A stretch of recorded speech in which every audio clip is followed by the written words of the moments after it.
Capítulo séptimo.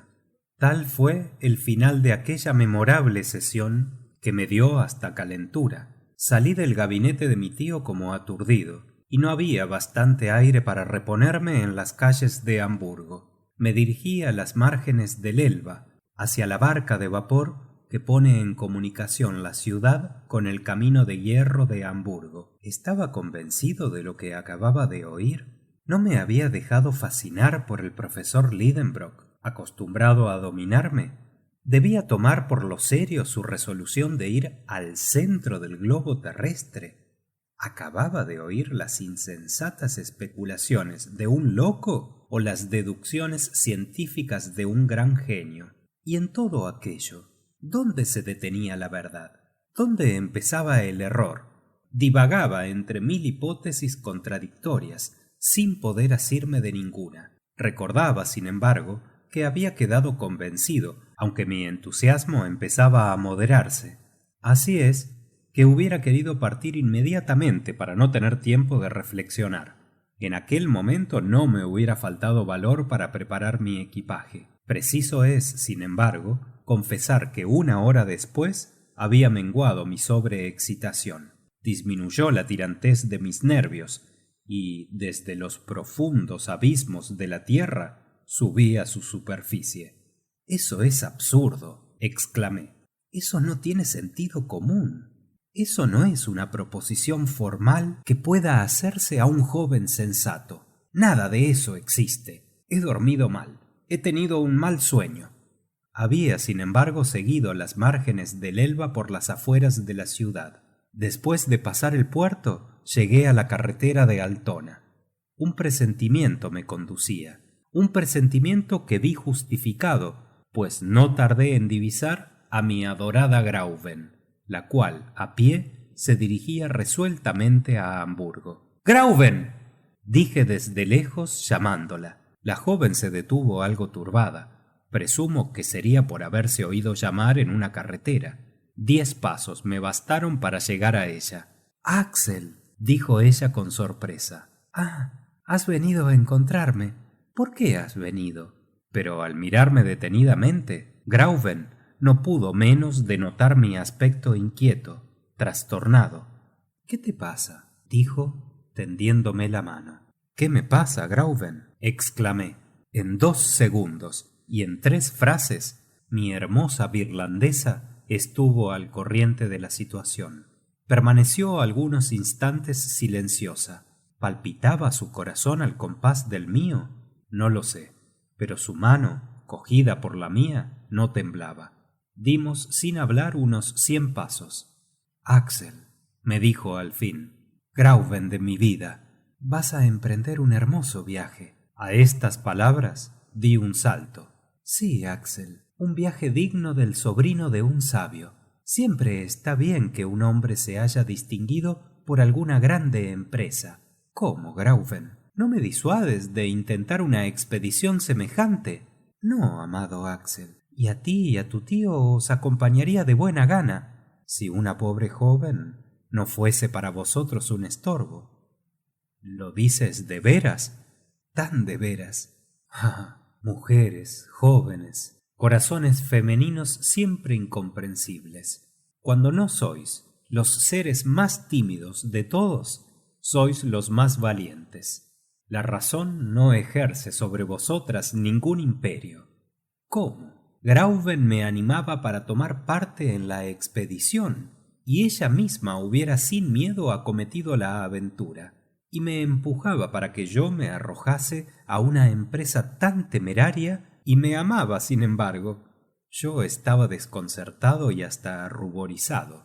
«Grauben», le dije, «veremos si hablas mañana del mismo modo». «Lo mismo, amado Axel». Ella y yo, asidos de la mano pero guardando un profundo silencio, continuamos nuestro camino. Yo estaba quebrantado por las emociones de aquel día. «Después de todo», dije para mí, «las calendas de julio están aún lejos, y antes que lleguen pueden pasar muchas cosas que contraríen la expedición o curen a mi tío de una manía de viajar bajo tierra». Entrada ya la noche, llegamos a la casita de Königstrasse. Esperaba hallarla tranquila, con mi tío acostado según tenía de costumbre, y con la buena Marta limpiando el comedor con los zorros antes de retirarse. Pero no había contado con la impaciencia del profesor. Le encontré dando gritos, corriendo de aquí para allá en medio de una turba de mozos de cordel que descargaban ciertas mercancías en la calle. Marta no sabía a qué atender y estaba atolondrada. —¡Ven, Axel! ¡Date prisa, desgraciado! —exclamó mi tío apenas me percibió desde lejos. —Ni tu maleta está hecha, ni puestos en orden mis papeles. Y no encuentro la llave de mi saco de noche. Y no me traen las polainas. Quedé como quien ve visiones. La voz me faltaba y con dificultad pudieron mis labios articular estas palabras. ¿Con que partimos? —Sí, desventurado. Y en lugar de estar aquí, te vas de paseo. —¿Partimos? —repetí con voz ahogada. —Sí, pasado mañana al amanecer. No pude oír más y me metí en mi cuarto. Ya no quedaba duda. Mi tío había dedicado toda la tarde a procurarse parte de los objetos y utensilios necesarios para su viaje. La calle estaba atestada de escalas de cuerda, cuerdas con nudos, antorchas, calabazas, grapones de hierro, zapapicos, bastones y azadas y otra porción de instrumentos con que se hubieran podido cargar 10 hombres. Pasé una noche horrible. Al día siguiente oí muy temprano que me llamaban. Estaba decidido a no abrir la puerta de mi cuarto, pero cómo no ceder a la dulce voz que me decía: «¿No abres, mi amado Axel?» Salí de mi nido. Creía que mi abatimiento, mi palidez, mis párpados amoratados por el insomnio iban a producir en Grauben un grande efecto y que modificarían sus ideas. «Ah, ya veo, mi adorado Axel», me dijo, «que estás mejor y que la noche te ha calmado». «¿Calmado?», exclamé. Había en mi cuarto un espejo y me miré. No tenía tan mala cara como yo mismo me había figurado. Parecía imposible. «Axel», me dijo Grauben, «he estado mucho rato en conversación con mi tutor. Es un sabio valiente, un hombre de grande resolución, y tú no olvidarás que su sangre corre por tus venas. Me ha dado a conocer sus proyectos, sus esperanzas, el por qué y el cómo espera alcanzar su objeto. Lo alcanzará, no lo dudo. Ah, amado Axel, cuán bello es sacrificarse por la ciencia. Cuánta gloria aguarda a Mr. Lidenbrock, gloria que refluirá en su compañero. Cuando vuelvas, Axel, serás un hombre. Serás igual a tu tío. Estarás en libertad de hablar, en libertad de obrar, en libertad, en fin, de... Se ruborizó y no terminó la frase. Sus palabras me reanimaban. No quería, sin embargo, creer en nuestra separación. Obligué a Grauben a entrar conmigo en el gabinete del profesor. «Tío», dije, «¿estáis, pues, decidido a partir y a llevarme con vos?» «Vaya una pregunta. ¿Lo dudas?» «No», dije para no contrariarle. «Pero quisiera que me dijeseis quién os mete tanta prisa». «¿Quién? ¿Quién ha de ser más que el tiempo? El tiempo que huye con una velocidad que desespera».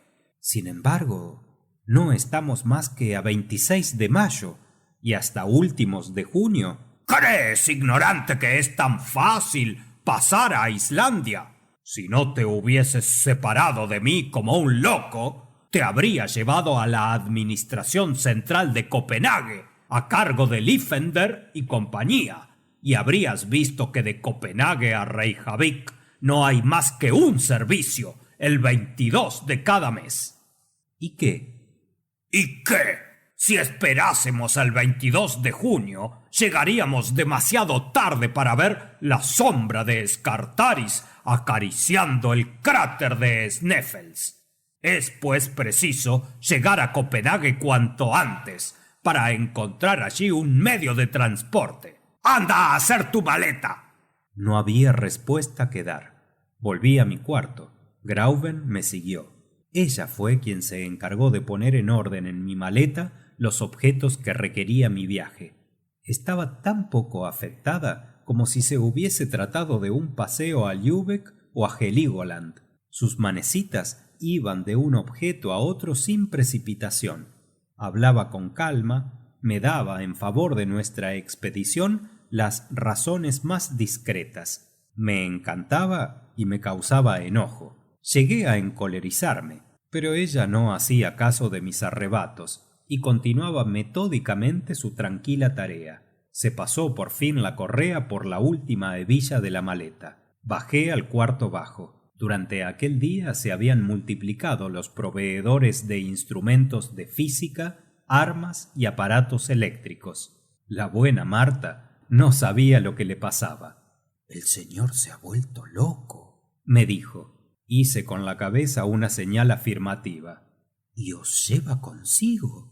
Repetí la misma señal. «¿A dónde?», dijo ella. Indiqué con el dedo el centro de la tierra. «¿Al sótano?», exclamó la pobre anciana. «No», dije yo. «Más abajo». Llegó la noche. Yo no tenía ya conciencia del tiempo transcurrido. «Hasta mañana por la mañana», dijo mi tío. «Partimos a las 6 en punto». A las 10 de la noche me dejé caer sobre mi cama como un cuerpo inerte. Durante la noche el terror me asaltó de nuevo. La pasé soñando con precipicios. Estaba delirando. Me sentía cogido por la vigorosa mano del profesor, arrastrado, despeñado, hundido. Caía al fondo de insondables abismos con esa precipitación creciente de los cuerpos abandonados en el espacio. Mi vida no era más que una caída interminable. Me levanté a las 5, quebrantado, molido, rendido de conmoción y de fatiga. Bajé al comedor. Mi tío estaba sentado a la mesa. Devoraba. Yo le miré con un sentimiento de horror. Pero Grauben estaba allí y no dije una palabra. No pude pasar un bocado. A las 5:30 se oyó el ruido de las ruedas de un carruaje. Acababa de llegar un espacioso coche para llevarnos al camino de hierro de Altona. En un momento se llenó con la balumba de fardos de mi tío. «¿Y tu maleta?», me dijo. «Está corriente», respondí desfallecido. «Bájala pronto, despacha o no vamos a coger el tren». Me pareció entonces imposible luchar contra mi destino. Subí a mi cuarto y, dejando deslizarse mi maleta por su propio peso por los peldaños de la escalera, la fui siguiendo. En aquel momento mi tío ponía solemnemente en manos de Grauben las riendas de su casa. Mi encantadora virlandesa conservaba su calma habitual.